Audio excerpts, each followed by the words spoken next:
मधुमक्खी के अगर हम जीवन को देखें तो मधुमक्खी क्या करती है? जंगल में घूमती है। जंगल में जहाँ भी फूल दिखते हैं उस फूल पर बैठती है,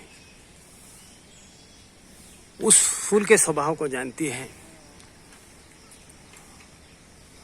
उसके सुगंध का स्वाद लेती है और उस स्वाद को अपने भीतर समा लेती है। फिर दूसरे फूल के पास जाती है, फिर तीसरे फूल के पास, एंड सो ऑन। इसी तरह पूरा जंगल घूमती है मधुमक्खी। उसके स्वभाव में एक खासियत है कि मधुमक्खी जैसा फूल है उसके स्वभाव को उसी तरह स्वीकार करने में ओपन होती है। वो फूल के प्रति कोई धारणा नहीं बनाती। फिर उसके बाद मधुमक्खी अपने अनुभव का मंथन करती है। फिर उस अनुभव का जो मंथन करती है उसका प्रतिफलन होता है, उसका जो अनुभव है, और उस प्रतिफलन को हम कहते हैं मध, हनी। लेकिन अगर हम मधुमक्खी को पूछे कि ये मध क्या है, तो मधुमक्खी कहती है ये मेरा फुलफिलमेंट है मेरे जीवन का। मैंने जीवन को जो अनुभव किया है ये उसका सारांश है। अगर हम गीता के विज्ञान को गहराई में देखें तो गीता जिस जीवन की कला की बात करती है, जो आर्ट ऑफ लिविंग की बात करती है, करीब करीब उसी तरह का है। गीता कहती है जीवन को भोगने की कला उसका प्रथम अंश है हमारा माइंड कंडीशन न हो। जिस तरह मधुमक्खी फूल का स्वाद लेने के पहले कोई धारणा नहीं बनाती, उसी तरह जीवन के प्रति भी हम जब जीवन को भोगने के लिए चलते हैं तो हमें जीवन के प्रति कोई धारणा नहीं बनाना चाहिए। कृष्ण अपने जीवन को भोगने की कला को 4 भागों में विभाजित करते हैं। विभाजन कहने के जगह पर अगर हम कहें कि 4 आयाम, 4 डायमेंशन,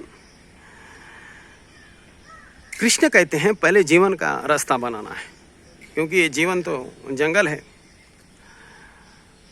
तो जंगल में प्रवास करने के लिए हमें पहले रास्ता बनाना पड़ेगा, और वो रास्ता ईमानदारी का होना चाहिए। यानी व्यक्ति का जीवन ईमानदारी के रास्ते पर उसकी बुनियाद होनी चाहिए, जिसे जीसस कहते हैं राइचियस वे ऑफ लिविंग, जिसे बुद्ध कहते हैं धम्मा, और गीता हमें इसे धर्म के शब्द द्वारा बताती है।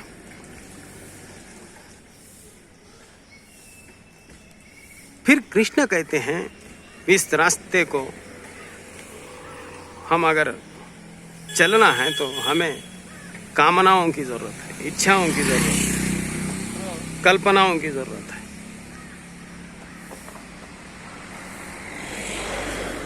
तो कृष्ण कहते हैं कि इच्छाओं का निर्माण करें।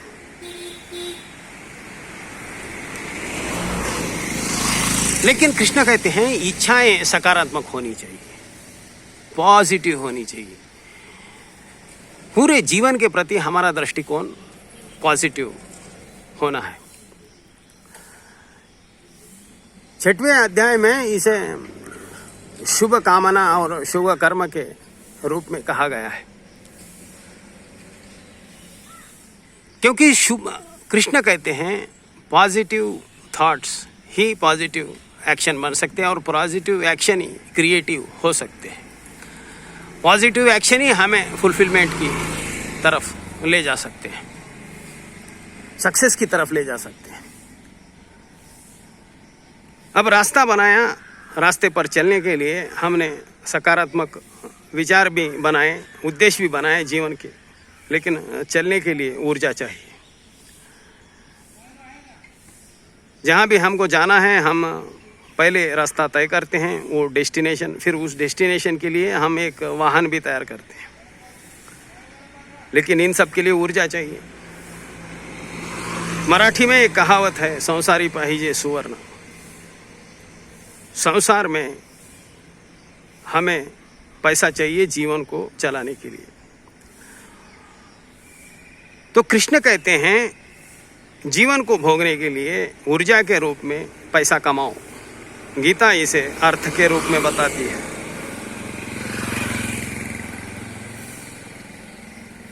फिर चौथा है फुलफिलमेंट। गीता कहती है इन 3 आयामों में जीवन का रास्ता, धर्म का, सकारात्मक सोच और मनी, पैसा, इन तीनों के द्वारा जीवन को जब हम भोगते हैं तो फिर जीने वाले का उद्देश्य टुवर्ड्स फुलफिलमेंट, समाधान की ओर होना चाहिए। तो जीवन जो जब हम भोगते हैं तो सक्सेसफुल लाइफ वो है जहाँ पर हमें जीवन का समाधान मिले। कृष्ण उसे समाधि कहते हैं, यानी फुलफिलमेंट। ये तीनों की कीमिया, ये तीनों का ज्ञान, ये तीनों का विज्ञान, उसके साधन, उसके उपाय और उसे किस तरह उसे इस्तेमाल करनी चाहिए, और इसे हम अगर वैज्ञानिक ढंग से न जी सके तो उसके परिणाम, ये सब विज्ञान गीता हमें बताती है। इसकी चर्चा फिर हम करते रहेंगे। जीवन जीने की इस कला की, संसार से समाधि की, इनकी इस मन की प्रयोगशाला में आज इतना ही। नमस्कार।